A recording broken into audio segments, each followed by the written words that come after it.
Coucou tout le monde, bienvenue sur cette nouvelle vidéo où je parle du désencombrement de sa maison. Je vous ai déjà proposé trois petites vidéos où je fais en fait, des mini défis par catégorie d'objets de désencombrement. On a parlé de ses médicaments, de son linge de maison, de ses produits de beauté. Et aujourd'hui, j'ai envie de parler avec vous du tri de nos papiers. Alors, quand je me suis lancée le défi désencombrement, moi, j'avais jamais trié mes papiers. Ça faisait bien une quinzaine d'années que j'en accumulais, donc il y avait énormément de choses. Et en fait, j'avais l'impression de manquer de place. À cette époque, j'étais plutôt en train d'essayer d'acheter de nouvelles boîtes de rangement. C'est des trucs formidables, des casiers, des trucs, des boîtes, des classeurs pour pouvoir en accumuler encore plus. Quand j'ai décidé donc de faire ce petit désencombrement. Alors, je vous conseille là de vous consacrer 1 heure vraiment au désencombrement, au calme dans votre bureau ou là où sont réunis vos papiers. De regrouper donc l'intégralité de vos papiers, factures, contrats, voilà, tous ces trucs-là qu'on conserve, relevé de banque ou d'assurance, ou voilà, de tout réunir au même endroit, sur votre table ou où vous le souhaitez, mais une grande surface vide pour avoir vraiment une bonne visibilité et voilà, avoir l'esprit clair quand vous le faites. Et au moins 1 heure, parce que l'idéal est vraiment de pouvoir le terminer avant de passer à autre chose. Hein, sinon, on laisse des papiers en vrac partout. C'est très pénible, très désagréable. Donc voilà, de vous consacrer 1 heure avec ce dossier-là à traiter. Ensuite, je vous invite à procéder catégorie papier par catégorie, donc chemise par chemise, voilà, classeur par classeur. Et puis, d'essayer de jeter ce qui est trop ancien ou n'a plus d'utilité. Alors, ce qu'il faut savoir, en ce qui concerne ces papiers, c'est qu'il y a quand même certaines règles. Moi, ça m'a un petit peu frustrée au début, parce que vraiment, il y a des trucs, bon, ça fait 2 ans, voilà, j'avais envie de jeter. On ne peut pas tout jeter, il y a des choses qui doivent être conservées. Par exemple, tout ce qui a trait à nos bulletins de salaire, à notre retraite, à notre santé, ça doit être conservé à vie. Alors, je mettrai quand même un petit bémol, parce qu'on nous dit que tout ce qui a trait à notre santé doit être conservé à vie. J'ai envie de dire que ça dépend. Moi, par exemple, ça faisait 5 ou 6 ans que je conservais une radio de mes dents panoramique, voilà. Puis en réalité, quand je suis allée chez le dentiste récemment, elle m'a dit de toute façon c'est trop vieux, ça n'a plus de valeur, et elle en a refait une nouvelle. Donc voilà, je ne suis pas convaincue qu'il faille quand même tout garder. Peut-être les analyses importantes, et encore, de toute façon, une analyse, un bilan, ça évolue très vite, et de toute façon, il faut en faire de nouvelles. Peut-être les remboursements qu'on reçoit des sécurités sociales et mutuelles. Mais la même chose quand même au bout d'un certain nombre d'années, enfin j'estime qu'il y a prescription, il ne s'est rien passé depuis 5 ans, bon voilà. Moi j'ai gardé du coup, je crois 4 ans, pour les choses pour lesquelles j'avais un doute comme ça et puis au-delà je me suis débarrassée des documents. Parce qu'on ne va pas garder 40 ans non plus de relevés de remboursement, hein. Je pense qu'à un moment donné il faut aussi être raisonnable.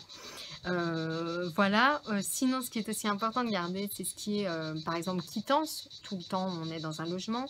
Les contrats de travail sont à conserver également, là j'ai envie de dire pour toute la vie, parce que c'est lié également au calcul pour notre retraite, donc je pense que c'est des pièces qu'on peut être amené à montrer à un moment donné, donc les conserver aussi.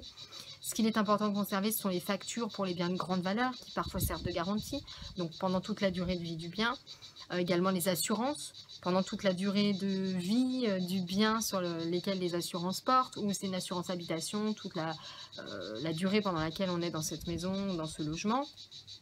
Donc voilà, au-delà de tout cela, les diplômes également sont à garder, bien évidemment. Au-delà de tout cela, on peut quand même trier un certain nombre de choses. Par exemple, donc moi je vous disais au-delà de 4 ans, je me suis débarrassée des documents, voilà, les relevés de banque par exemple, les remboursements de mutuelles, et j'en avais des paquets entiers. Toutes les factures des biens que de toute façon je n'ai plus en main, hein, donc ça voilà, j'ai jeté aussi. Tout ce qui est impôt, en revanche, j'ai gardé de 5 ans. J'ai gardé les 5 dernières années. A priori, c'est 4. Voilà, moi, j'ai conservé 5 ans. Également, qu'est-ce que j'ai trié? Je conservais beaucoup de choses liées à ma scolarité. Des anciens bulletins, des photos, des trucs comme ça. Alors, j'ai un petit truc à vous suggérer pour trier ce genre de choses, un tout petit peu sensible, hein. Je ne parle pas non plus des boîtes à souvenirs, parce que là, ça j'ai du mal moi à les trier personnellement, donc je garde un petit carton souvenir voilà, dans un coin. Mais pour tout ce qui est un peu photo de classe, tout ça, qu'on n'a pas trop envie de... Moi ce que j'ai fait, c'est que je les ai prises en photo. Comme ça, si jamais un jour je le souhaite, je peux les remettre sur papier. En même temps, je me souvenais même plus que je les avais, toutes ces photos. Bon, là, le fait d'y penser, je me dis, oh, quand même, c'était des photos. Bon, mais en fait, je ne les regarde jamais. Qu'elles soient là ou pas, bon, elles sont dans ma tête, ça s'est passé, c'est un souvenir, mais bon, de là à garder le papier avec la photo qu'on garde pas. Voilà, je ne sais pas si ça a un grand intérêt. Donc moi, en tout cas, pour pouvoir mieux passer la pilule, je les ai prises en photo. Voilà, comme ça, je les garde quand même un petit peu. Donc, une fois que vous avez fait ce tri, donc d'un côté, tous les papiers à jeter, de l'autre, les papiers à ranger. Là, ce qui peut être vraiment sympa, c'est de repartir un petit peu à zéro côté rangement. Moi, c'est ce que j'ai essayé de faire. En fait, j'avais 5 grosses boîtes de rangement, dont 2 qui étaient cassées. Et en fait, une fois que j'ai fait ce tri, j'ai pu me débarrasser des pochettes et chemises qui étaient en moins bon état. Et puis tout mettre du coup dans les chemises plus propres, plus neuves. Voilà, et j'ai gardé 3 boîtes à rangement sur les 5. Et j'ai jeté les 2 dernières qui étaient de toute façon cassées. Donc comme ça, c'est nettement plus propre. Les pochettes sont toutes en bon état, voilà, bien jolies. Bon bref. Et nettement plus aérées. Donc du coup, avant, je pensais que je manquais de place dans mon bureau.